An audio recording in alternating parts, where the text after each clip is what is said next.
Alex? Yep.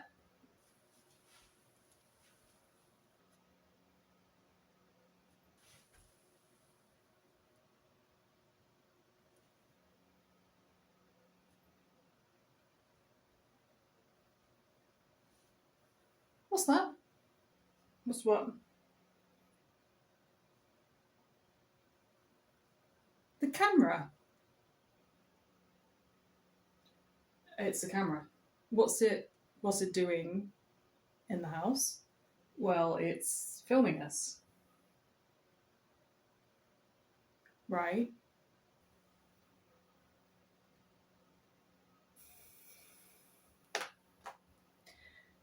We had this discussion. We're going to show the audience, or whoever is going to watch our channel, that we're going to be talking about the fact that we are autistic, that we had selective mutism, we're going to go on adventures. Did someone say adventure? No. No, we are not going out. No, Alex, not right now. All right? No, it's late. Okay, go back to your TV shows.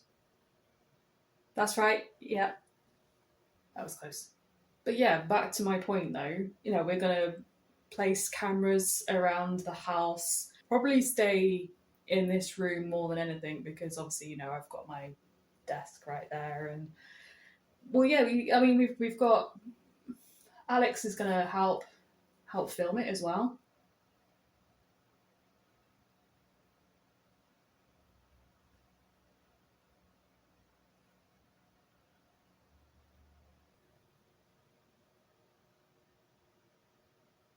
Is that okay? Well, I'm gonna carry on then, I suppose.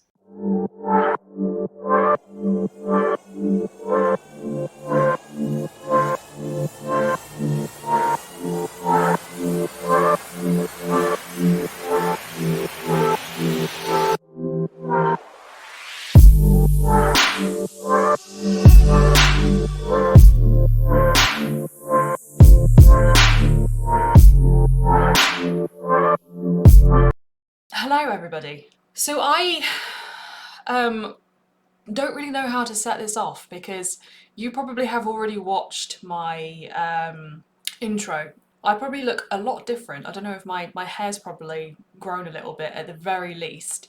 I know obviously I'm wearing different clothes and I've got different makeup on. I recorded that a while ago and I ended up having health problems literally as I was editing it. Yeah, so I won't go into the details of it in this video, but I will eventually explain that because that's also an interesting conversation to have, more from the perspective of be careful what you are taking in terms of vitamins. I'm going to leave it there. And I'll explain that in another video. But in this video, obviously, this is the very first, well, not the very first video, but this is the first video I want to record in terms of explaining who I am and why I'm doing this YouTube channel, I guess. So I firstly apologise that the quality of this video might not be great because I'm using OBS and I have been recording my desktop, but the camera only does like this sort of like size, so there's a bit of a black space there. I don't know if it's going to come out in the video or not, but there is a bit of black space as I'm watching it, so I apologise if this quality is terrible. I'm going to tell a story about this girl. So bearing in mind that this story starts off in the 90s, she was probably around about 4 or 5 years old, where she was bullied.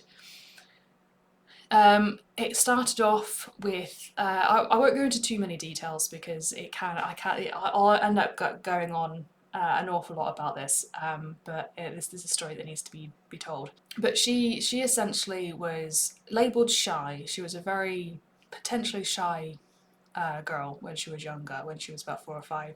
She went to primary school. It was a typical primary school in the 90s, where it was actually a Christian school. So she had to take part in assemblies, which included prayer time and hymns and things like that. And it was a religious school, which she vehemently did not want to take part in. Excuse me. And I probably shouldn't have drank that Pepsi. Probably I'll stick to the squash. I've got a glass of squash here as well. Have a sip. She yeah, so she vehemently didn't want to take part because she was brought up agnostic or atheist. She was allowed to believe what she wants to believe, essentially. So she wasn't necessarily Christian. Not that she didn't want to believe, but she didn't want to take part in things that were forced upon her. She was very, very different, a very, very different child, to the point when she was about 4 or 5, she got bullied. The details of which I won't go into just yet, but maybe that'll be another video. But she was bullied, and essentially she went home one day after school and refused to talk. Refused to talk at school. She refused to talk to her parents. She refused to talk to her siblings. And she went through this sort of like situation at home and in school. And it basically kind of transpired that she started speaking again at home. She kind of forgot that she wasn't speaking, so she ended up speaking again while she was at home. But then as soon as she got to school, the memories came flooding back, and she refused to talk. And she essentially refused to talk for the majority of her childhood. So all the way through primary school and all the way through secondary school, and managed to kick, I'm going to say this like this, the habit when she got to college. So here in the UK, if you're watching this and you don't live in the UK, you don't know the educational system in the UK, from about, I don't know what age, very, very young, probably about 4 or 5 years old, I imagine, when it's all kicked off, you start primary school, and then when I think that's like years 1 to 6, and then 7 to 11 years are done in secondary school.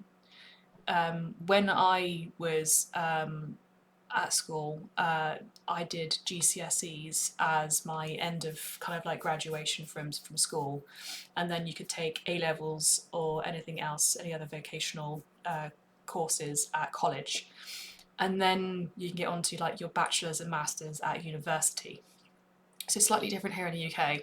Anyway, so when she got to college, she took a software development course, BTEC National Diploma, BTEC National Diploma, and she basically managed to stop her habit of talking.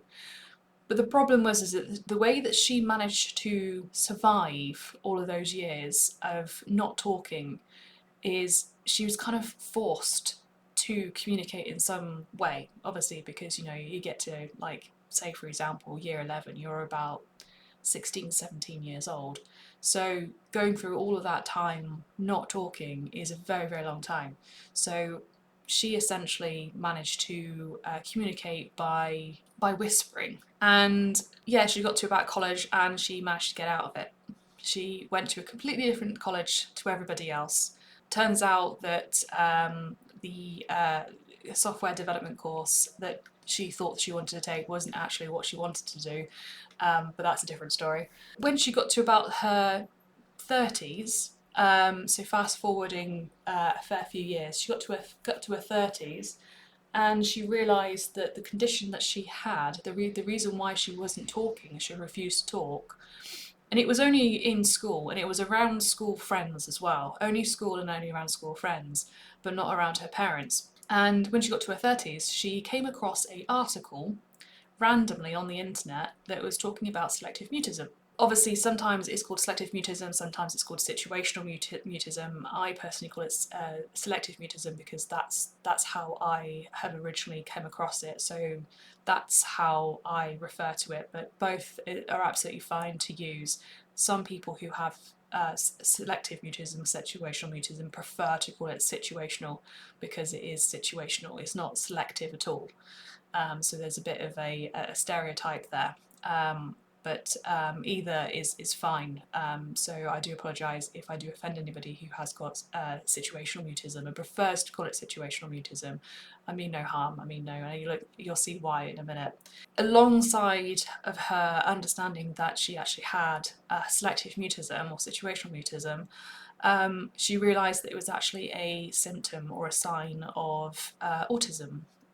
So she's now in the process of getting a autism diagnosis, and also potentially ADHD, which is again another story. And just in case you didn't know, I'm speaking very much in a third person, but that person was actually me growing up. So yeah, I have, or I had, selective mutism. I am also in the process of getting a autism diagnosis, and I'm also hoping to also go through an assessment for ADHD as well. And that's pretty much it. That's pretty much what this YouTube channel is about. So there's, I don't know if anyone's watching this. You're probably watching this because you either know me personally or you know someone who has a similar condition to what I had growing up, or maybe you also know someone who is autistic, or maybe you know someone who has ADHD or any other neurodivergent condition. I'm going to say that very lightly because I don't like the term condition, because it's almost as if like there's something wrong with me. And I don't necessarily agree that there's anything wrong with me. I just think that I'm different. Just like my eyes are blue, someone else might have green eyes or brown eyes. It's just a different brain. That's all it is, as far as I am concerned. But obviously, when it comes to selective mutism, autism, ADHD, Tourette's, dyscalculia, dyslexia, all of those different neurodivergent types are very different to what we like to call neurotypical people who do not have something like this. Because the world is very much been designed around the neurotypical person. So this is why we have this kind of diagnosis of condition or disability, or it's not a disease whatsoever, by the way. You cannot catch or develop it. It's something that is, unless of course you have a traumatic brain injury, potentially there might be a way that you might end up having something that could manifest and look like a neurodivergent condition. But the majority of it is very much just a thing. It's very much just a different brain type. That's all it is. But we have difficulty in the typical world, because it's very much designed around the neurotypical person. So this is one of the reasons why I wanted to do this channel, I wanted to do this video specifically, is because, you know, those that do have selective mutism, for a start, the main thing is going to be about selective mutism. So there's going to be a lot of undertones of autism and ADHD. There might be a few other bits and pieces about being female and things like that as well, who, you know, part of the parcel of who I am. But the majority of it is that those that have or had selective mutism, I say that I had selective mutism. It does sometimes, I do get on the odd occasion PTSD, but you know, the majority of it I do say that I had it, because I don't necessarily, I'm not necessarily crippled to the point where, you know, I will go mute. I might go mute in certain situations, but it's mostly because like I'm tired or it's just a big group of people. But I don't know how much of that is the situational mutism, or if it's the autism in me, or maybe it's just a mixture of both. Because, you know, part of the parcel of being autistic, I had the condition of selective mutism. It is there's a link between the two. Not always the case, by the way, not always the case. Sometimes there are people out there that do have selective mutism or situational mutism that aren't diagnosed with autism. There are probably people out there that have selective mutism or situational mutism that have been undiagnosed and don't realise that they're autistic, but more often than not, the majority of diagnosed cases are literally just selective mutism. So it's not always linked, but there can be a link. And yeah, that's pretty much what I wanted to talk about today. I really wanted to just introduce myself and introduce what this channel is going to be about. And hopefully I'm kind of hoping to do a few other bits and pieces in the future. So one of the things that I really enjoy is obviously I'm very much interested in being an activist for those who had or have selective mutism, because as far as I'm concerned, you know, I mean, I'm talking to you all now quite, I would say, happy. I am quite happy to talk to you, and I'm very happy to talk to other people as well. I'm not gonna like break down and have problems talking to people. For the majority of it, if you put me in a room full of people, I might have a bit of an issue because I'm overwhelmed by so many people there. So I might withdraw a little bit, or I might just talk my ear off, your ear off, because I'm conscious of not saying anything, because that's what I used to be. Also raising awareness for autism and other neurodivergencies. And I also like gaming as well, so I really want to get back into proper gaming. I used to be very much into consoles and a little bit of PC gaming. I was just talking to a friend of mine recently about, I remember obviously growing up in the 90s, the 90s and the noughties. I remember having like an old black and white Game Boy, and I was absolutely obsessed with these two games that I had. One of them was Pokemon. I am very much a Pokemon fan. You probably can't see you probably can't see it on the camera, but I have actually got Pokemon cards in a Pokemon tin on the little bookshelf somewhere.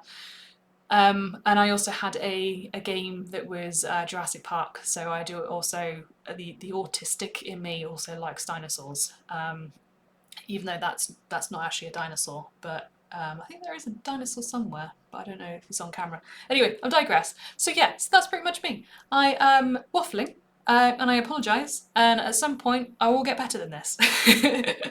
But yeah, so I'm going to leave you with some really silly outtakes of I pressed play and then decided to tidy up a little bit and moving this. I've got a ring light, so you'll see some outtakes.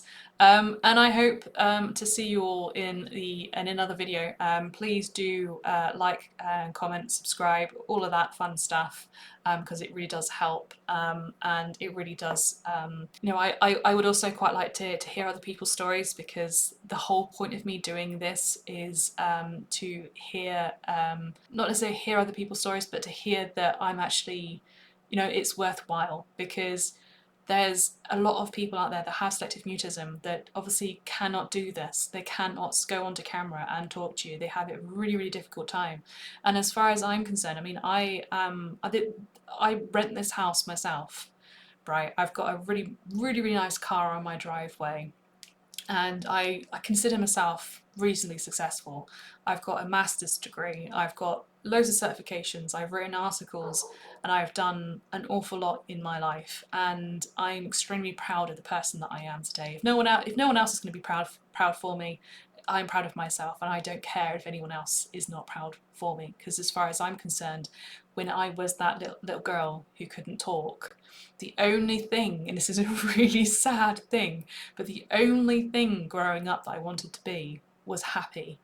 And that's one of the reasons why, you know, I say that I am happy, because I am happy now. And yeah, okay, don't get me wrong, there's going to be days where I'm going to, you know, have issues. I'm going to have flashbacks. There's going to be issues with, like, I'm imagining that there's going to be a lot of trolls commenting on maybe the way that I look, the way that I dress, the way that I talk, or whatever it is. I'm expecting that. but I'm not doing it for them. I'm doing it for those that, you know, either can't, that can't talk, that have selective mutism, or who are autistic or relate in some way. If I say something and it helps somebody, then I feel as if I've done something good in my life. And it's not necessarily about me. It's not, you know, an autistic thing that I'm not expecting validation for. I am literally, when I was growing up, and like I said, I didn't know I had selective mutism. It was undiagnosed, and I wish I had known. I wish I had more support. And I'm not no disrespect to like the teachers or my family or anybody else that was in my life at that period of my life. I have no disrespect. You know, I have all the respect. Sorry, I have an awful lot of respect for everybody, because, you know, they didn't know. You know, I'm not an only child, but I was the first child of my parents, and they didn't know. You know, there's a lot of stereotypes in the world, especially when it comes to autism.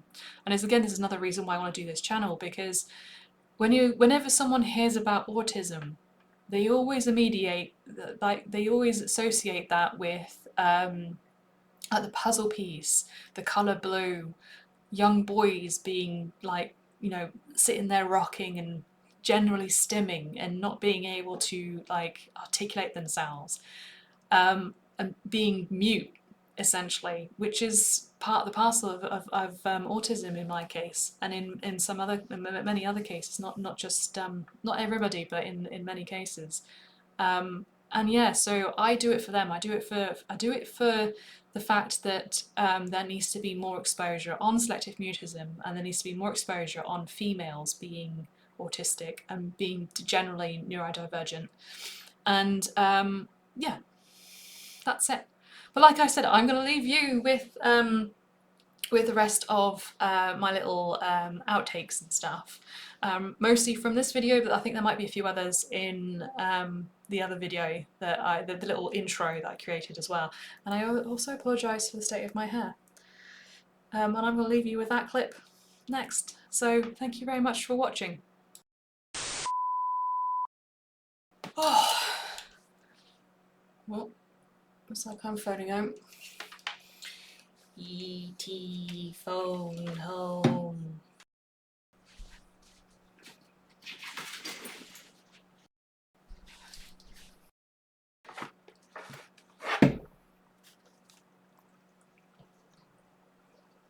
I don't know why I went over that way, because obviously it's going to be in show. I'm probably better off going that way anyway. That was a laptop I had to move. Right. What am I doing? I'm filming. Why am I filming? Right. I'm just halfway through filming my little intro, and I've just realised that I needed to prep, and I didn't prep well enough. So I am in the search. I'm in a search for my digital SLR. I don't know what I've done with it. The thing is that I have tied it up recently. It's not under my bed. I don't know why I would put it under my bed, but I am neurodivergent, so stranger things have happened. I swore I would have put it in. It's not in the cupboard.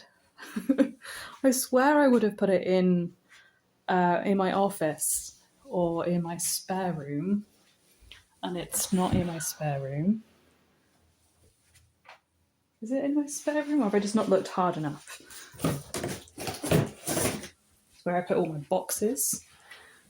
Oh, I know where it is. It's in my living room, isn't it? It's going to be in my living room. I go downstairs. It's in my living room. I found it.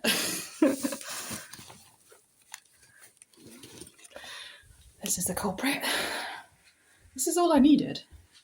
As a prop, I'm not actually going to use it to film or anything, because I'm using my phone at the moment, because I don't know when file sizes on this. There's like a a certain file size that it takes, and then once it's got to that file size or the length or whatever, it just stops filming. It doesn't tell me. So I need to upgrade my SLR or get a decent video camera. So I'm going to get like a GoPro or something. But anyway, so I'm going to finish filming this now whilst it's still fresh in my head. So I found it. I found my digital SLR. So yeah, this is what it's going to be like now, isn't it?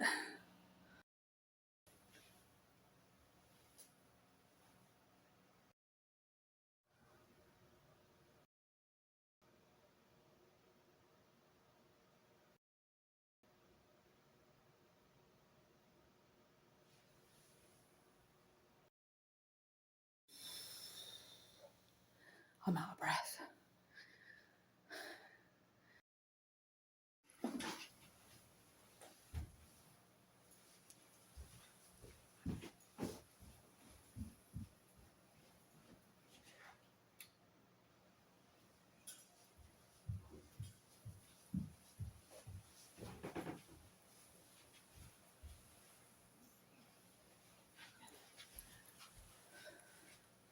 Oh, I'm still filming. I'm failing. I'm so failing. The ironic thing is that I was literally thinking, I wonder if I could just do like little jokes for the end of this for an outro, and obviously I didn't need to.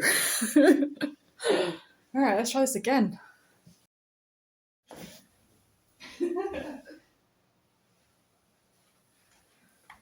My spatial awareness is not the best. This is the thing that is really difficult to put in. You